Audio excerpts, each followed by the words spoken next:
ഇതേ നമ്മൾ കൃഷി ചെയ്ത സാധനമാണ്. ഇത് നമുക്കൊന്ന് സ്റ്റാറ്റസ് ഇട്ടാലോ? ഫോട്ടോ ഇട്ടാ? ഫോട്ടോ ഇട്ട് സ്റ്റാറ്റസ്. എന്തിനാ ഫോട്ടോ ഇടുന്നത്?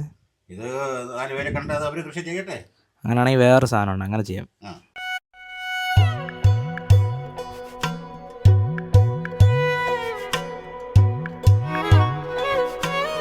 தென்கிழக்கு தேன் சிட்டு செம்பருத்தி பூ மொட்டு செல்லம் கொஞ்சுதே தாலாட்ட